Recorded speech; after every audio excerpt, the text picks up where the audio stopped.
동의보감 오디오북 3화. 제목 비워야 채워지는 생명의 역설, 밥상 위의 도. 소식다작. 안녕하십니까? 오늘 하루 당신의 식사는 어떠셨습니까? 허기진 배를 채우기 위해 무엇인지도 모른 채 허겁지겁 삼키지는 않으셨는지요? 혹은 넘쳐나는 음식의 유혹 속에서 이미 배가 부른데도 습관처럼 젓가락을 움직이지는 않으셨는지요?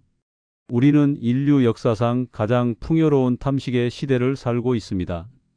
텔레비전을 켜면 온갖 산의 진미가 눈과 귀를 자극하고 거리마다 맛집들이 화려한 불빛으로 우리를 유혹합니다. 손가락 몇 번만 움직이면 한밤중에도 기름진 야식이 문 앞까지 배달되는 세상입니다.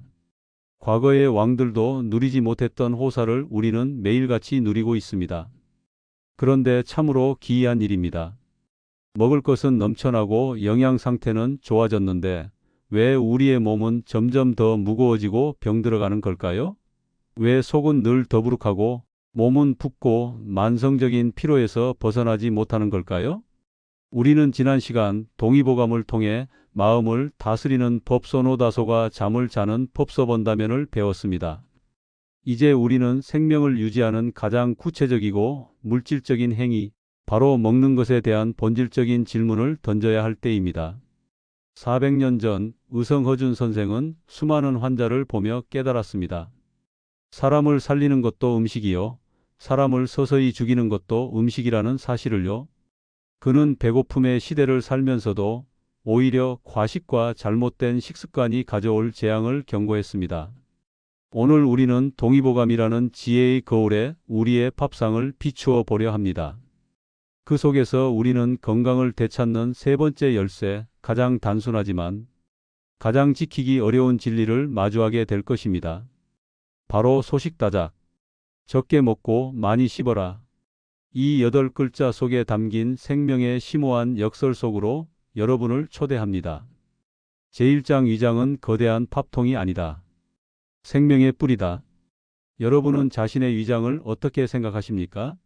혹시 맛있는 음식을 마음껏 집어넣으면 알아서 처리해주는 튼튼한 믹서기나 무한정 들어가는 거대한 팝통쯤으로 여기고 있지는 않습니까? 동의보감은 우리 몸의 소화기관인 비위지라와 위장을 단순히 음식을 소화시키는 장기 그 이상으로 보았습니다. 허준 선생은 비위를 일컬어 후천지본이라 했습니다. 즉, 우리가 태어난 이후 생명을 유지하고 살아가는데 필요한 모든 에너지의 근본 뿌리라는 뜻입니다. 우리가 먹는 음식은 비위라는 거대한 에너지 변환, 발전소를 거쳐 피가 되고 살이 되고 생각하고 움직이는 기운이 됩니다. 그런데 이 신성한 발전소의 처리 용량을 초과하는 연료를, 그것도 제대로 정제되지 않은 거친 연료를 마구 쏟아부으면 어떻게 될까요? 기계는 과부하가 걸려 덜컹거리고 불완전 연소된 찌꺼기들이 배출구 곳곳에 쌓이게 됩니다. 동의보감에서는 이 상태를 식적이라고 부릅니다. 문자 그대로 먹은 것이 쌓여서 병이 된다는 뜻입니다. 과식하거나 급하게 먹어서 미처 소화되지 못한 음식물 찌꺼기는 몸속에서 부패하며 독소를 뿜어냅니다. 이 독소는 혈관을 타고 온몸을 돌아다니며 염증을 일으킵니다. 머리로 가면 두통과 어지럼증이 되고 어깨에 쌓이면 만성 통증이 되며 배에 쌓이면 복부 비만이 됩니다. 현대의학이 말하는 대사증후군, 고지혈증, 당뇨, 그리고 만성 피로의 근본 원인이 400년 전 동의보감에서는 이미 식적이라는 이름으로 정확하게 경고되고 있었던 것입니다. 우리가 식사 후에 졸음이 쏟아지는 이유도 여기에 있습니다. 이를 식곤증이라 하지요. 위장에 감당하기 힘든 양의 음식이 들어오면 우리 몸은 이를 처리하기 위해 비상사태를 선포합니다. 온몸의 혈액과 에너지를 위장으로 긴급 투입하는 것이죠. 그러니 당연히 뇌로 가야 할 산소와 에너지가 부족해져 멍해지고 졸음이 오는 것입니다. 식후의 나른함은 잘 먹었다는 신호가 아니라 주인님 제발 살려주세요. 너무 힘듭니다라는 위장의 처절한 비명소리입니다. 그렇다면 이 과부하 걸린 위장을 구원할 방법은 무엇일까요? 동의보감은 그 해답을 아주 가까운 곳에서 찾습니다. 바로 우리의 입과 치아, 그리고 그 속에서 샘솟는 신비한 액체, 침타액입니다. 동의보감은 먹는 행위에 있어 무엇을 먹느냐보다 어떻게 먹느냐, 즉 다작 많이 씹는 것을 훨씬 더 강조합니다. 왜 많이 씹어야 할까요? 단순히 음식을 잘게 부수어 넘기기 위해서일까요? 아닙니다. 씹는 행위의 핵심은 바로 침에 있습니다. 허준 선생은 침을 일컬어 옥천, 즉 옥, 구슬처럼 귀한 샘물이라 불렀습니다. 그리고 아침에 일어나 이를 마주치고 침을 삼키면 사람의 정기가 보존되고 얼굴에 광채가 나며 늙지 않는다고 극찬했습니다. 도가의 양생술에서는 침을 신선이 되는 약물로 여겼을 정도입니다. 현대 과학으로 들여다본 침의 효능은 실로 놀랍습니다. 침 속에는 탄수화물을 분해하는 강력한 소화 효소인 아밀라아제뿐만 아니라 바이러스와 세균을 죽이는 면역 물질인 면역글로불린, 그리고 세포의 노화를 막고 젊음을 유지해주는 파로틴이라는 회춘 호르몬까지 들어 있습니다. 우리가 음식을 입에 넣고 오래 씹으면 씹을수록 이 귀한 옥천이 샘솟아 음식물과 섞이게 됩니다. 이것은 단순한 물리적인 혼합이 아닙니다.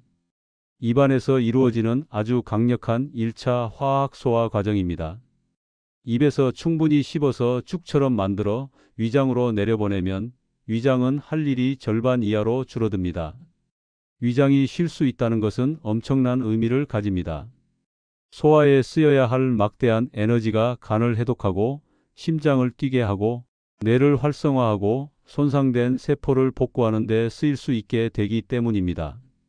반대로 대충 몇 번 씹고 넘겨버리면 위장은 그 거친 음식 덩어리들을 분해하기 위해 위산을 과도하게 쏟아붓고 벽을 쥐어짜며 밤새도록 사투를 벌여야 합니다.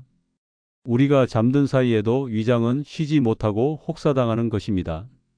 많이 씹는다는 것, 다작은 단순히 소화를 돕는 행위가 아닙니다. 내 몸의 장기들을 배려하는 가장 적극적인 사랑의 표현이자 매 끼니 스스로 만들어내는 불로초를 섭취하는 가장 위대한 양생법입니다. 현대인들은 체움의 강박을 가지고 살아갑니다. 냉장고가 비어 있으면 불안해하고 식사 때 배가 터질 듯 불러야 제대로 먹은 것 같다고 느낍니다. 몸에 좋다는 보양식을 찾아 헤매고 수십 가지 영양제를 챙겨 먹으며 부족한 것을 채우려 애씁니다. 하지만 동의보감은 이러한 세태를 향해 단호하게 말합니다. 비우는 것이 채우는 것보다 낫다. 현대인의 병은 대부분 모자라서 결핍 생기는 것이 아니라 넘쳐서 과잉 생깁니다. 영양이 과잉되고 칼로리가 넘치고 몸속에 노폐물이 쌓여서 병이 듭니다. 넘치는 것을 비워내지 않고 좋은 것을 더 채우려 하는 것은 이미 쓰레기로 가득 찬 방에 새 가구를 들이려는 것과 같습니다. 소식 적게 먹는다는 것은 현대인에게 가장 필요한 해독제이자 처방전입니다. 여기서 소식은 무조건 굶거나 극단적으로 양을 줄이는 다이어트를 의미하지 않습니다. 동의보감이 말하는 소식은 절제와 중용입니다. 허준 선생은 배가 몹시 고픈 뒤에 먹고 배가 꽉 차기 전에 수저를 놓으라고 가르쳤습니다. 구체적으로는 위장의 7080% 정도만 채우라는 것입니다. 약간의 아쉬움이 남을 때 조금 더 먹을 수 있겠는데 싶을 때가 바로 수저를 놓아야 할 때입니다. 그 남겨진 20-30%의 여백, 그 빈 공간이 바로 우리 몸이 스스로를 정화하고 치유하는 생명의 공간이 됩니다. 위장이 비어 있을 때 우리 몸은 비로소 청소 모드로 전환합니다. 모틸린이라는 호르몬이 분비되어 위장관을 강력하게 수축시키며 남아있는 찌꺼기들을 쓸어내립니다. 꼬르륵 소리가 바로 이 청소하는 소리입니다. 또한 세포들은 불필요한 단백질이나 노폐물을 스스로 분해해서 에너지원으로 재활용하는 자가포식 오토파지 시스템을 가동합니다.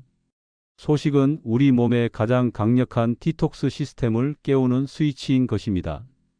음식을 적게 먹으면 소식, 위장이 맑아지고 그 기운이 뇌로 전달되어 정신이 투명해집니다. 몸이 가벼워지고 피로가 줄어듭니다. 역설적이게도 덜 먹을수록 우리는 더 많은 에너지를 얻게 되는 것입니다. 자, 그렇다면 이 위대한 지혜를 어떻게 우리의 바쁜 일상 속 밥상으로 가져올 수 있을까요? 천천히 꼭꼭 씹어 먹어야지라는 결심만으로는 수십 년간 굳어진 습관을 바꾸기가 쉽지 않습니다. 동의보감의 원리를 현대적으로 적용한 구체적인 실천 방법 3가지를 제안합니다. 첫째, 수저 내려놓기 수행입니다. 가장 강력하고 효과적인 방법입니다. 음식을 입에 넣은 후에는 반드시 수저를 식탁 위에 완전히 내려놓으십시오. 우리는 무의식적으로 입에 음식이 있는데도 다음 먹을 음식을 젓가락으로 집어들고 대기합니다. 그러면 마음이 급해져서 입안의 음식을 빨리 삼키게 됩니다. 수저를 내려놓고 두 손을 무릎 위에 올린 채 오직 입안에서 일어나는 일에만 집중하십시오. 음식이 완전히 죽이 되어 목구멍으로 넘어간 것을 확인한 후에야 다시 수저를 드십시오. 이 작은 동작 하나가 식사 속도를 현저하게 늦춰줄 것입니다. 둘째, 숫자 세기와 맛 음미하기입니다. 한 숟가락에 최소 30번, 가능하다면 50번 이상 씹어 보십시오. 처음에는 턱이 아프고 지루하게 느껴질 수 있습니다. 하지만 인내심을 가지고 씹다 보면 놀라운 경험을 하게 됩니다. 그동안 몰랐던 밥알에서 우러나오는 은은한 단맛, 나물 반찬이 가진 고유의 깊은 향, 재료 본연의 풍미가 침과 섞이며 입안 가득 폭죽처럼 터지는 것을 느끼게 될 것입니다. 꿀꺽 삼켜버릴 때는 결코 알 수 없었던 진짜 맛을 발견하는 기쁨. 그것이 바로 소식다작이 주는 선물입니다. 셋째, 식사 시간의 성역화입니다. 식사 시간만큼은 스마트폰, TV, 신문 등 식사를 방해하는 모든 것을 멀리하십시오. 뇌가 먹는 행위에 온전히 집중해야 포만감을 제대로 느낄 수 있습니다. 딴짓하며 먹으면 뇌는 자신이 얼마나 먹었는지 인지하지 못해 과식하게 됩니다. 조용한 환경에서 내 앞에 놓인 음식에 감사하는 마음을 가지고 오감으로 느끼며 드십시오. 식사는 단순히 배를 채우는 노동이 아니라 내 몸에 생명을 불어넣는 가장 경건한 의식입니다. 사랑하는 청취자 여러분, 오늘 여러분의 식사 시간은 어떠셨습니까? 혹시 쫓기듯 허겁지겁 스마트폰 화면 속으로 빨려 들어갈 듯이 내가 무엇을 먹는지도 모른 채 그저 배를 채우기에 급급하지는 않으셨습니까? 동의보감 오디오북 3번째 시간. 우리는 소식다작, 적게 먹고 많이 씹어라는 밥상 위의 도를 함께 나눴습니다. 음식을 대하는 태도는 곧 삶을 대하는 태도와 같습니다. 음식을 함부로 대하는 사람은 자신의 몸도 함부로 대하는 사람입니다. 음식을 탐욕스럽게 삼키는 사람은 삶의 다른 영역에서도 절제력을 잃기 쉽습니다. 내일 아침 식사부터는 조금 다르게 시작해 보는 것은 어떨까요? 따뜻한 밥 한 숟가락에 감사함을 담고 그것을 입에 넣어 천천히, 아주 천천히 씹어 보십시오. 딱딱한 음식이 부드러운 죽으로 변해가는 과정, 입안에 옥천이 샘솟는 느낌, 그리고 위장이 편안해하는 그 감각에 집중해 보십시오. 그 작은 밥상의 변화가 당신의 몸을 가볍게 하고 정신을 맑게 하며 나아가 삶의 무게까지 가볍게 덜어주는 놀라운 기적을 보여줄 것입니다. 비움으로써 채우고 천천히 함으로써 더 멀리 간다. 이 오래된 지혜가 여러분의 식탁 위에 늘 함께하기를 소망합니다. 다음 시간에는 우리 몸의 기둥, 척추와 자세에 대한 이야기를 나눠보려 합니다. 동의보감은 바른 자세 속에 건강한 정신이 깃든다고 보았습니다. 지금까지 내레이션의 김민준이었습니다.